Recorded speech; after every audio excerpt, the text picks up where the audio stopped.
satu pom bensin di Menteng dibakar, Nerimo berubah jadi amuk.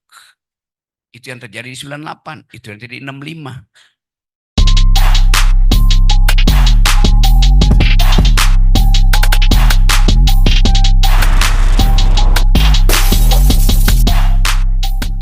Untuk mengingat antusiasme, kita buka dua pertanyaan atau dua atau satu, tiga pertanyaan ya Gia.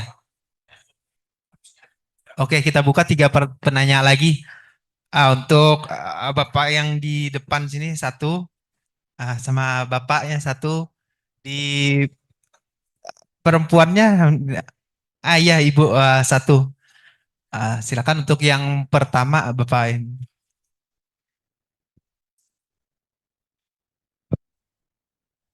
Kita buka ya. Oke, terakhir nanti ditutup oleh Bapak ya Pak. Baik, terima kasih. Assalamualaikum warahmatullahi wabarakatuh. Chief, selamat datang di Bukit Tinggi. Saya dari tadi mengamati banyak pertanyaan, pernyataan dan jawaban dari Chief Rocky. Tapi saya kok pernah menulis, saya kirim juga ke Pak Dekan waktu itu, inti dari semua persoalan adalah permisif. Menurut saya, permisifnya kita. Betapa permisifnya kita terhadap hal-hal yang dilakukan oleh para politisi selama ini. Betapa mudahnya kita menerima, mengerti, memaklumi, bahkan memahami, bahkan kita bertepuk tangan riang juga untuk semua perilaku politisi itu. Bu Rahmi tadi bilang bahwa ada wali kota Bukit Tinggi begini dan itu semacam. Tapi Bu Rahmi juga bagian dari DPRD yang ikut tanda tangan APBD kok. Dia juga berada di situ, dia memaklumi, dia menerima, mengesahkan Palu, malah kan pimpinan DPRD kalau nggak salah, bukan Bu ya? Nah, tapi kita nggak bisa beralibi ini proses demokrasi seperti Bu. Tapi kalau saya melihatnya begini, bahwa politik dinasti dan segala macam itu, saya pernah juga mengatakan pada Pak Dekan, Gibran ini adalah puncak dari permisifnya kita selama ini. Puncak dari permisif kita orang Indonesia, orang Melayu, terhadap semua perilaku politisi selama ini. Contohnya, kenapa saya sebut Gibran puncak politisi permisif itu. Di Sumatera Barat ini, anak wali kota, istri wali kota, ponakan wali kota, bahkan siapapun keluarga wali kota, gubernur dan semacam itu menjadi anggota DPR RI, menjadi anggota DPRD, menjadi anggota DPRD kabupaten kota, dan menjadi anak bupati juga. Bupati, ada satu, Bang Ruki mungkin harus tahu, di Sijunjung itu, bupatinya Pak Yusri Arifin, penggantinya anaknya Pak. Masyarakat kita mau apa? Bertepuk tangan juga kok. Sekurang permisif apa kita hal seperti itu? Saya kira itu yang harus kita rubah. Jadi kalau bicara tentang politik masa depan kita, ya hari ini gambarnya jelas. Desain politik kita itu udah acak kadut seperti ini. Jadi jangan bicara tentang, oh ini kalau saya pernah nyebut dengan bahasa yang kasar mungkin, ya kita meratapi tokai hanyut aja. Seperti Uceng misalnya, Jenderal Arifin Mukhtar bilang bahwa ya siapa yang salah, ya kita-kita yang salah. Kita biarkan kok selama ini politisi seperti ini. Masyarakat kita nggak menerima, oh soal politik bansos, politik apalagi bagi-bagi uang, money politik semacam. Loh, masyarakat kita juga pasang tarif. Di kampung saya di Pariaman itu 300.000 Bu. Satu orang caleg DPRD Kabupaten loh. Kurang dari itu nggak ada suara. Di Jawa Tengah saya kemarin kerja untuk, sorry lah kita sebut, saya kerja untuk PSI kemarin, Chief. Itu di Jawa Tengah ada satu caleg, partai saya nggak usah sebut lah. Ya kan? Cuma 30.000 untuk jadi anggota DPR. Menang. Terpilih malah hari ini jadi anggota DPRD Dapil Jawa Tengah itu. Saya nggak usah sebut dapil di mana. Karena teman-teman kita juga, Chief. Saya kira itu, Pak Moderator. Jadi, ya selamat datang sekali lagi. Nanti saya undang kalau mau jadi kita makan durian nanti. Oke, terima kasih. Langsung dijawab, Bung. Oke, soal permissiveness yang kemudian melembaga menjadi korupsi kebijakan. Awalnya ada permissiveness, lama-lama dia menjadi kebiasaan, lalu dilembagakan, yang sekarang kita sebut dinasti politik. Betul, Bobby Bob.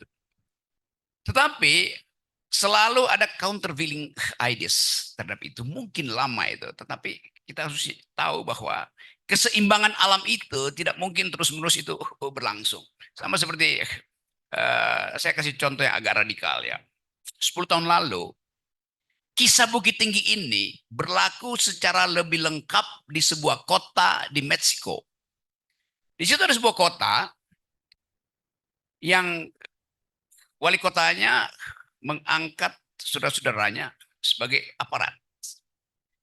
Di situ ada kartel narkoba yang menguasai semua jaringan anak muda di kota, sehingga hampir tak ada satupun yang lolos dari jaringan narkoba.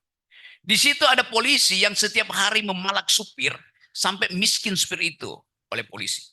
Jadi pernah ada model yang melampaui Bukit Tinggi. Ceritanya ada di Meksiko. Satu waktu nggak ada cara lagi itu, karena dianggap permissiveness ini ya udah dia udah maksimal, nggak ada cara lain lagi kan. Lalu timbul ide untuk satu orang, dua orang bersekutu di sebuah rumah syarikat di Meksiko. Memutuskan kita mulai dengan 3 emak-emak datang ke depan jalan raya, diam aja, pasang spanduk gede, mari kita usir para bajingan ini. Dia diam aja. Lama-lama orang mulai sadar. Akhirnya dalam satu waktu, seluruh warga kota keluar dan mengusir semua politisi dari kota itu. Mengusir semua bandar narkoba yang bahkan pakai senjata otomatis. Mengusir semua polisi. Kosong kota itu akhirnya. Lalu dibangunlah kesepakatan baru.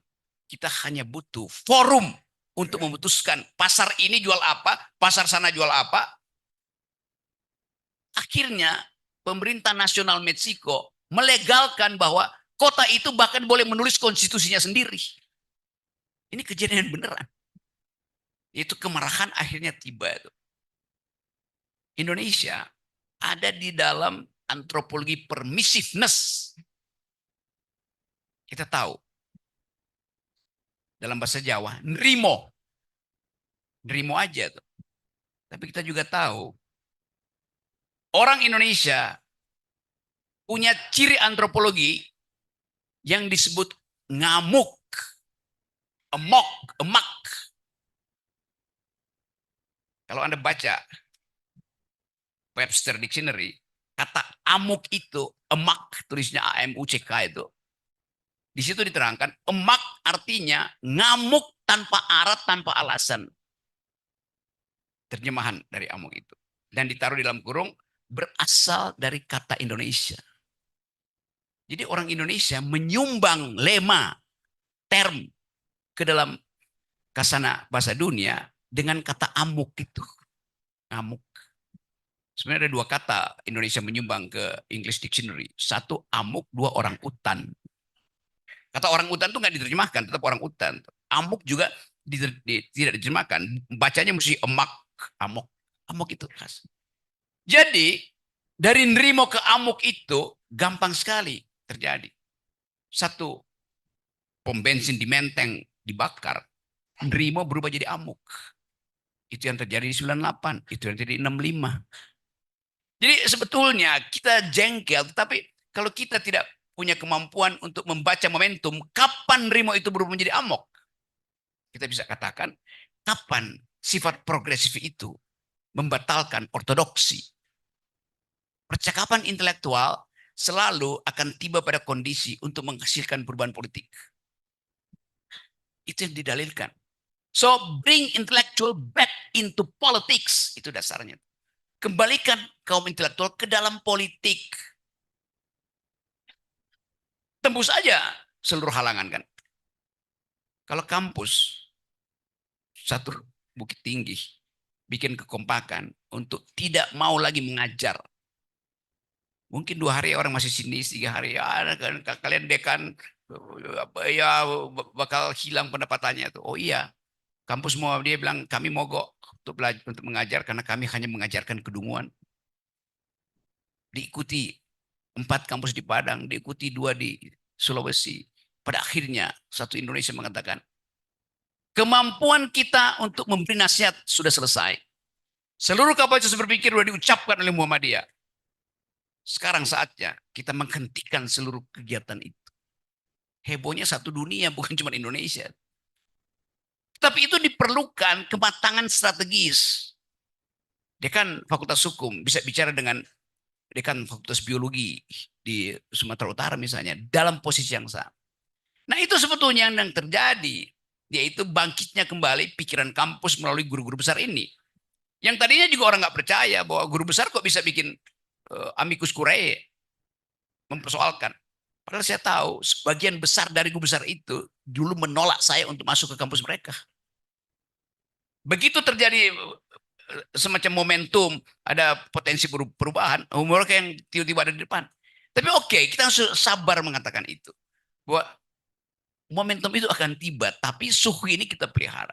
Jadi saya senang ada di sini, mengerti bagaimana kemarahan itu kita lembagakan. Jadi melembagakan kemarahan itulah pintu pertama untuk menghasilkan perubahan.